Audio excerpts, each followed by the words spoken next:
Hello everyone, welcome back to my channel. तो कैसे हो आप सभी? आई होप आप सभी अच्छे होंगे, ठीक ठाक होंगे और अपना अच्छे से ख्याल रख रहे होंगे। और आप सभी को हरे कृष्णा, राधे राधे। तो अभी सुबह का टाइम है और मैं करूंगी अभी प्राणायाम। तो दीपक जी तो नहा के आ गए हैं स्नान करके और अभी वो उठा रहे हैं गोपाल जी को। और मेरा जो है प्राणायाम का टाइम है, तो मैं प्राणायाम कर लेती हूँ, उसके बाद आपसे मिलती हूँ। तो चलिए, प्राणायाम भी मैंने कर लिया है और स्नान भी मैंने कर लिया है और घर का झाड़ू भी मैंने पहले ही लगा लिया था। नहाने से पहले मैं झाड़ू लगा लेती हूँ घर का। तो मैं आपको मौसम दिखा रही हूँ बाहर का कि आज का जो मौसम है थोड़ा साफ है, बादल नहीं है बिल्कुल भी। तो हमारे यहाँ पर जो है लगातार बारिश हो रही थी, जैसे ही पेंट स्टार्ट हुआ था तो तब से ही काफ़ी बारिश हो रही थी, लेकिन आज का मौसम ठीक है फिर भी। और ये देखिए हमारी तुलसी महारानी, तो तुलसी महारानी के जो पत्ते हैं काफ़ी कम हो गए हैं, वो इसलिए क्योंकि इस पे जो है कीड़ा लगा हुआ था। तो ये देखिए अभी भी एक कीड़ा बैठा हुआ है, अगर आपको दिख रहा हो तो। तो ऐसे जो जैसे लंबे लंबे जो रुएं वाले कीड़े होते हैं ना, ये वाले लगे हुए हैं। तो वैसे तो हटा दिए थे मैंने काफ़ी सारे, पर लेकिन अभी भी एक बैठा हुआ है, इसको भी मैं हटा दूंगी। और यहाँ पर देखिए ये वाली जो तुलसी के प्लांट है, ये दोनों ही खराब हो गए हैं क्योंकि बारिश हमारे यहाँ पर जो है रेगुलर हो रही थी। और मिट्टी भी काफ़ी खराब हो गई है और कीड़े भी लगे हुए थे, तो इस वजह से भी ये जो प्लांट है खराब हो गए हैं। और इस गमले में जो है गुलाब का प्लांट लगा हुआ है, तो गुलाब का प्लांट तो खैर दिखाई कम ही दे रहा है, घास ही घास दिख रही है। तो इसको जो है मैं निकाल दूंगी क्योंकि घास की वजह से ये जो प्लांट है ग्रो नहीं हो रहा है। तो अभी तक तो इस पे जो फ्लावर हैं वो काफ़ी निकल जाने थे, पर लेकिन ये जो घास काफ़ी बड़ी बड़ी हो गई है और इसकी जो जड़ें हैं काफ़ी अंदर तक हैं।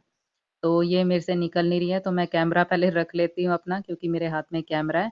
तो ये जो घास है मैं सारी निकाल देती हूँ। तो लीजिए मैंने घास निकाल दी अच्छे से। तो अब इस प्लांट को जो है थोड़ी सी सांस आएगी क्योंकि काफी बिचम बिचा सा हो रखा था और काफी घास हो रखी थी इसमें। तो ये देखिए ये जो है इस पे एक कली भी निकली है, तो कलियां तो निकलती हैं पर खिलती नहीं है क्योंकि ये घास की जो जड़ें हैं काफी अंदर तक जो है गमले में फैली हुई थी। तो अच्छे से खोद के मैंने इनको बड़ी मुश्किल से निकाला है। तो इसको जो है मैं फेंक देती हूँ। तो ये जो घास है हमारे जैसे पेंट हो रहा है हमारे घर पे, तो जो मकान मालिक है हमारे, उन्होंने गली में भी काफ़ी साफ सफाई करवाई है क्योंकि घास काफ़ी हो रखी थी, तो वो भी उखड़वाई है वहाँ से।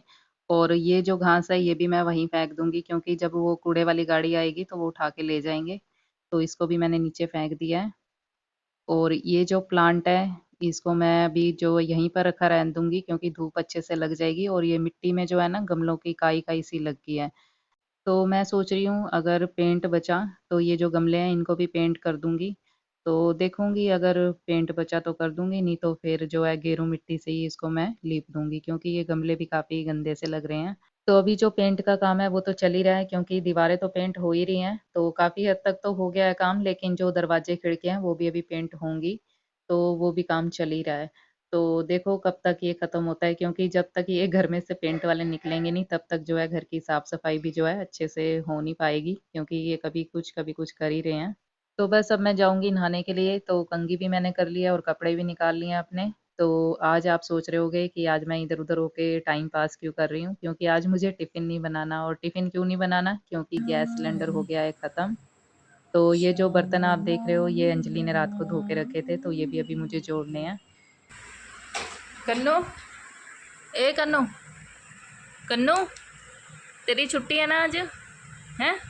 तो वैसे तो कन्नू की छुट्टी है थी, ये तो मुझे पता ही है, पर फिर भी मैंने सोचा एक बारी पक्का ही कर लेती हूँ। और अब मैं आ गई हूँ नहा के और अब Okay. आपको मिलाती हूँ अंजलि से। अंजलि कौन है?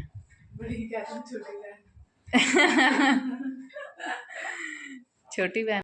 तो मेरे पास जो है पिंकी तिवारी जी का कमेंट आया था। वैसे वो हर वीडियो में जो है मुझे कमेंट करती हैं, राधे राधे बोलती हैं, तो मैं भी आपको एक बारी राधे राधे बोल देती हूँ। राधे राधे पिंकी जी।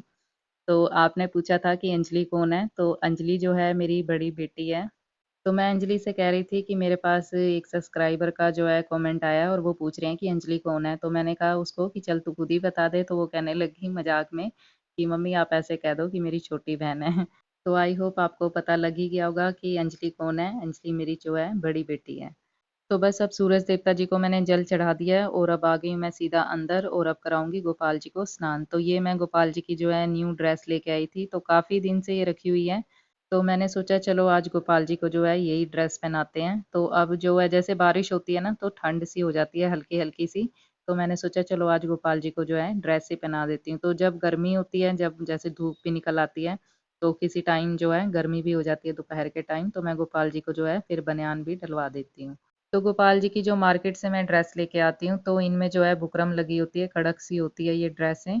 तो जब न्यू होती हैं तो काफ़ी हार्ड सी होती हैं और एक दो बारी धुल जाती हैं तो इनकी शाइनिंग भी चली जाती है। तो मैं जो गोपाल जी की ड्रेसें हैं वो ज़्यादातर घर पे ही सिलती हूँ, पर लेकिन इस बारी जो है गोपाल जी की जो ड्रेसें हैं सिल नहीं पाई, क्योंकि पिछले दिनों मेरी तबीयत भी काफ़ी ख़राब रही थी, तो इस वजह से भी नहीं सिल पाई। और अब मैंने सोचा था कि चलो अब कपड़ा ला के और गोपाल जी की मैं ड्रेसें वगैरह सिलूंगी, पर अब जो है 10-15 दिन से जो है पेंट वाले भी लगे हुए हैं, तो तब भी बाजार भी नहीं जाना हो रहा, क्योंकि ये सुबह ही आ जाते हैं और शाम के 7 बजे तक तो ये जाते नहीं हैं। और अब वैसे भी श्राद्ध शुरू हो गए हैं, तो श्राद्धों में भी हमारे यहाँ पर जैसे कोई नई चीज़ या नया कपड़ा जो है लिया नहीं जाता। तो इसलिए फिर अब देखते हैं गोपाल जी की जो ड्रेसें कब बन पाती हैं, क्योंकि श्राद्धों के बाद फिर नवरात्रे भी शुरू हो जाएंगे। तो जैसे टाइम अगर मिल पाया तो जैसे नवरात्रों में भी तो सिल लूंगी मैं गोपाल जी की ड्रेसें, नहीं तो मार्केट तो है ही है, फिर मार्केट से ही लानी पड़ेंगी। तो चलो अभी तो है ही है गोपाल जी के पास। तो आपसे बातें करते करते जो है गोपाल जी का स्नान भी हो गया और इनको मैंने ड्रेस भी पहना दिया, और अब मैं कर दूंगी इनका चंदन से श्रृंगार। तो चंदन का जो श्रृंगार है वही मैं करती हूँ ज़्यादातर गोपाल जी का, क्योंकि हमारे बाल गोपाल को चंदन से श्रृंगार करवाना पसंद है और मुझे करना पसंद है, तो इसलिए मैं इनका जो है चंदन से श्रृंगार ज़्यादा से ज़्यादा कर देती हूँ। अपनी तरफ से तो कर देती हूँ, बाकी गोपाल जी जाने इनको कैसा लगता है कैसा नहीं लगता। पर इतना पता है मुझे कि हमारे जो गोपाल जी हैं ठाकुर जी, ये चंदन श्रृंगार में जो है काफ़ी सुंदर लगते हैं। तो छोटे बिहारी जी का जो है वो भी श्रृंगार मैंने कर दिया। और अब उतार लेते हैं इनकी आरती। तो मंदिर का जो सामान है वो भी अभी इधर उधर ही हो रखा है, क्योंकि ये देखिए लाइट वगैरह सब हटी हुई है। तो मंदिर की जो लाइट है वो भी मुझे लगवानी है, क्योंकि तारे वगैरह हटी हुई हैं तो हमसे तो लगने नहीं वाली, तो ये मैं अपने भाई से लगवाऊंगी, क्योंकि उसको बिजली का काम आता है। तो बिजली का जितना भी काम होता है हमारे घर पे वही करता है। तो चाहे बिजली का काम हो गया या और भी घर का जैसे काम हो जाता है, जैसे अब पेंट वाले आए थे तो सामान बाहर निकालना हो गया या सामान उतारना हो गया, जैसे एलसीडी वगैरह हो गई, मंदिर हो गया, तो काफ़ी चीज़ें हो जाती हैं, तो उनको उतारना या लगाना ये सब उसी की ड्यूटी है। तो बस जैसे ही पूजा पाठ की समाप्ति हुई वैसे ही जो है घर के काम शुरू। तो थोड़ी देर बैठ के मैंने चाय पी ली थी, नाश्ता भी कर लिया मैंने, और अब मैं जो है घर के काम करूंगी। तो बेड की चादर सबसे पहले मैंने बिछा ली है और अब ये जो है पर्दे मैं लगा लूंगी। तो ये जो पर्दे हैं मैंने मशीन में धोए हैं, तो मशीन में इसके जो है सारे रिंग निकल गए हैं। तो मेरे से एक गलती हो गई कि ये जो पर्दे हैं मैंने ऐसे खुले ही मशीन में डाल दिए थे, तो इनको मैंने ऐसे इकट्ठा करके और धागा डाल के नोट लगा के अगर मैं मशीन में डालती तो ये रिंग जो है इसके खराब नहीं होते। तो अब मैं सोच रही थी इसको सिलाई करने के लिए, पर मैंने सोचा अभी चलो जब टाइम मिलेगा तब करूंगी, अभी तो मैं इनको ऐसे ही लगा देती हूँ। क्योंकि पर्दे लगाने ज़रूरी है, क्योंकि बाहर जो है स्ट्रीट लाइट जलती है, हमारे घर के सामने ही है, तो रात के समय जो है फिर नींद नहीं आएगी, तो इसलिए मैंने सोचा ये पर्दे जो है मैं लगा ही देती हूँ। तो बाद में जब समय मिलेगा तो इनको मैं ठीक कर दूंगी। और वैसे तो हस्बैंड कह रहे थे नए पर्दे लगवाने हैं, पर मैं कह रही थी कि नए पर्दे क्या करने हैं, अभी ये इतने अच्छे हैं, यही ठीक है। और ये जो मंदिर का आसन है ये भी मैं झाड़ के जो है ग्रिल पे डाल दूंगी, और बाहर भी थोड़ा सा देख लेते हैं गली में क्या चल रहा है। तो हमारी गली में जो है काफ़ी शोर रहता है, क्योंकि बच्चों की जब छुट्टी होती है तब तो शोर करते ही हैं, खेलते हैं। और जो उनकी मम्मियाँ हैं वो भी काफ़ी शोर मचाती हैं, क्योंकि काम कुम कर लेती हैं तो इकट्ठी हो जाती हैं और काफ़ी बातें चीतें करती रहती हैं, तो काफ़ी मतलब ऊपर तक आवाज़ आती है हमारे। तो बस अब ये जो है मेरे मुरली मनोहर और राधा रानी की जो है फ़ोटो भी रखी हुई थी, तो ये भी मैंने लगा दी है। और ये जो तारे वगैरह थोड़ी सी सेट कर ली जाएं।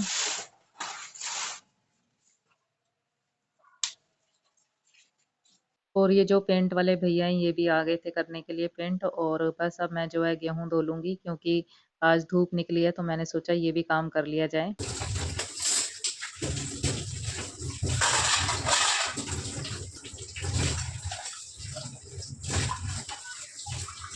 तो नाश्ता करने के बाद जो है मैं एकदम स्पीड से जो है अपना काम करने की कोशिश करती हूँ, क्योंकि कन्नू को स्कूल से भी लेके आना होता है।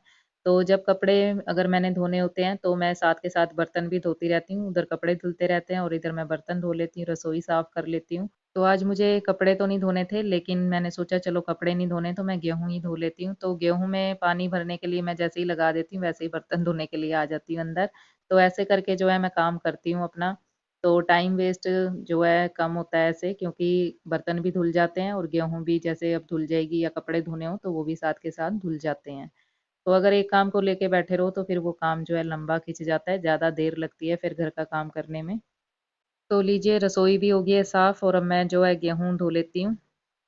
तो गेहूँ को मैंने 3-4 पानी से अच्छे से निकाल लिया था और अब ये जो है धुल गई अच्छे से और इसको मैं फैला दूँगी क्योंकि धूप निकल गया, अभी मौसम का कुछ पता नहीं है कैसा हो जाए, तो इसीलिए जो है जब भी मुझे धूप दिखती है तो मैं गेहूँ रखी होती है तो मैं धो लेती हूँ।